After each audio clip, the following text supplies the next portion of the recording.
And that was the moment I realized I lost my drone. I was actually flying over the St. Johns River in Jacksonville, Florida. Everything was going just fine. I was in line of sight, just a few 100 feet away, full battery on the controller and on the drone since I only just took off a few minutes prior.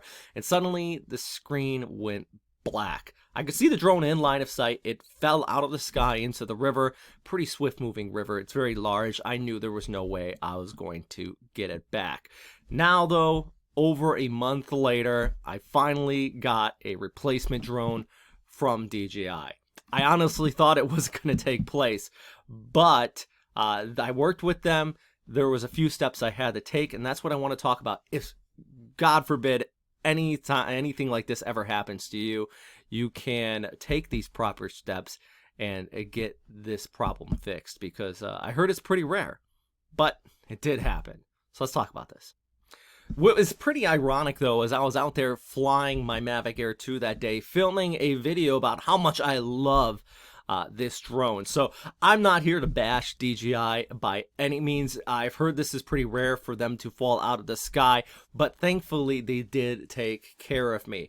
If you are thinking about giving a Mavic Air 2, though, don't let this discourage you.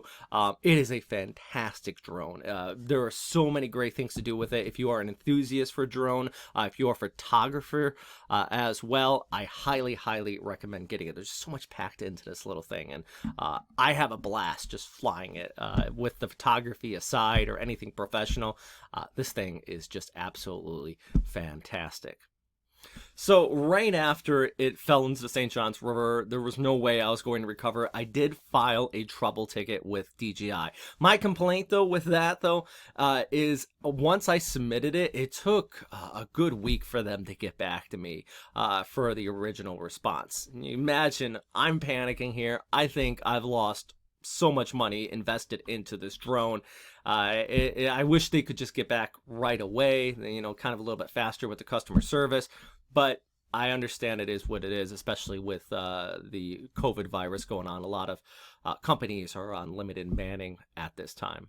So when they did get back to me, the first thing they requested is to make sure I was streaming my data from the DJI app.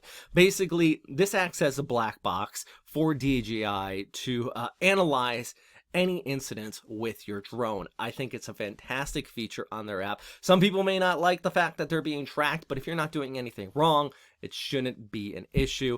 Thankfully, with this, they're able to get in there. They were able to look at my data as far as the flight is concerned, and they were able to determine eventually that this was not my fault. It was likely a mechanical issue with the drone. Now, I do say eventually. Another thing, customer service just very slow at getting back. It went from customer service to analysis. They did look through it, though, and like I said, a month later, I do have my new drone. So my suggestions, though, is just keep on with DJI. They have several ways of communicating with them. I think the chat option is the best way to get in there and talk to them. Just keep on following up. Make sure that, they're still working on it, because, like I said, it was just very slow with the customer service response. Other issue I did have was UPS. This was just absolutely aggravating. It's secondary, and it's not DJI's fault. UPS, they shipped my drone from California, the replacement one, from California to Jacksonville. And then for some reason, I'm in Jacksonville. It was shipped to Maryland, and then it came back to Jacksonville a good solid week later. It just added time to when I was going to get my new drone. And if I was a professional photographer and I was really depending on this to make a living, that would have just been absolutely devastating to see it kind of be here in Florida and then go across the country again for some reason. I don't know. I can't understand it. And I'm not going to try to. My final point is, though, DJI, thank you very much for getting me my new Mavic Air 2 at no cost to me, outside of my time and a lot of stress and a lot of worry. But eventually it did get here. And you know what? They didn't need to do that.